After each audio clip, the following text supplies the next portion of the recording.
50 साल में हमने प्रगति की है, इससे कोई इनकार नहीं कर सकता।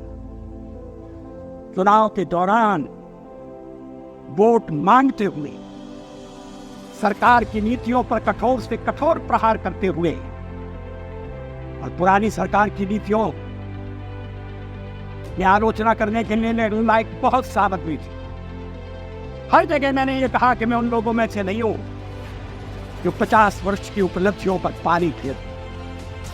ऐसा करना देश के पुरुषार्थ पर पानी फेरना होगा। ऐसा करना देश के किसान के साथ अन्याय करना होगा, मजदूर के साथ जाति करनी होगी, आम आदमी के साथ भी वो अच्छा व्यवहार नहीं होगा। जो सवाल आज मन में उठता है और उठना चाहिए, आजादी को 50 साल होने आए, हम जयंती मनाने जा रहे हैं। आज देश की स्थिति क्या है? हम पिछड़ क्यों गए? प्रगति की दौड़ में जो देश हमारे साथ आजाद हुए थे वो हमसे भी आगे बढ़ गए। जो देश हमारे बाद जन्मे थे वो हमें पीछे छोड़े। दुनिया के गरीबतम देशों में हमारी गणना है। 20% से ज्यादा लोग गरीबी की रेखा के नीचे। राष्ट्रपति महोदय के भाषण में गांव का उल्लेख है या पीने का पानी नहीं। हम प्राथमिक शिक्षा अनिवार्य नहीं करते। लड़कियों की शिक्षा की उपेक्षा हो रही। लड़की का जन्म लेना तो इस देश में अभी तक एक अभिशाप है।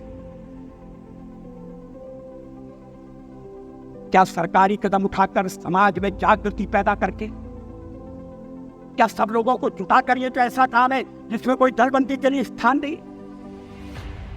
हम देश का नक्शा नहीं बदल सकते? देश में साधनों की कमी है और साधनों की अगर कमी है तो उसको ठीक ढंग से प्राप्त किया जा सकता है, साधन बढ़ाए भी जा सकते। लेकिन जो साधन हैं उनका ठीक उपयोग नहीं हो रहा। जनता के ऊपर टैक्स लगाकर जो धन इकट्ठा किया जाता है उसका लाभ जनता तक नहीं पहुंचता। आम आदमी कहाँ जाता है? किसकी जेब भरी जाती है? किसकी तिजोरी में वो रकम जाती है? विदेशी बैंकों में धन जाने का सिलसिला अभी तक क्यों कायम है? उसको रोकने के लिए क्या कदम उठाएंगे? हम विदेशी पूंजी के लिए प्रयत्नशील है। विदेशी पूंजी आए, और अगर विदेशी पूंजी आती है अच्छे ढंग की टेक्नोलॉजी के लिए, इंफ्रास्ट्रक्चर के लिए, आयात निर्यात को बढ़ाने के लिए, कोई आपत्ति नहीं करेगा। मुझे विश्वास है कि हमारे कम्युनिस्ट मित्र भी आपत्ति नहीं करेंगे। लेकिन क्या देश के भीतरी साधनों का अधिकतम उपयोग हो रहा है?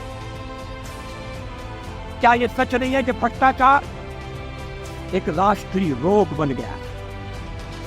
मुझे याद है स्वर्गीय राजीव गांधी ने एक भाषण में कहा था कि मैं दिल्ली से 1 रुपया भेजता हूं, मगर जहां रुपया भेजता हूं वहां पहुंचते पहुंचते 19 पैसे रह जाते। मैंने उनसे कहा कि ये चमत्कार कैसे होता है? भास्कर कहने लगे कि जब रुपया चलता है तो किसता है। रुपया किसता है? हाथ में लगता है, जेब में जाता है, छोटा हो रहा है। रुपए को पहचानना मुश्किल है। रुपया अंतर ध्यान हो सकता है। ये देश के सिक्के की स्थिति अच्छी नहीं है। एक तो सरकारी खर्चा बढ़ गया, बढ़ता जा रहा है। उसको बिना कम किए, और कम करने के लिए आम सहमति चाहिए, सर्वदलीय सहयोग चाहिए। कोई एक दल ये काम नहीं कर सकता। हाँ, हमारे पुराने प्रधानमंत्री नरसिंह राव जी अगर अपने को स्थिर करने के बाद उस दिशा में थोड़ा प्रयत्न करते तो सफल होती।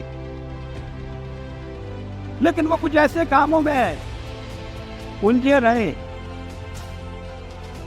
कि ये समस्याएं ध्यान नहीं खींच सकती।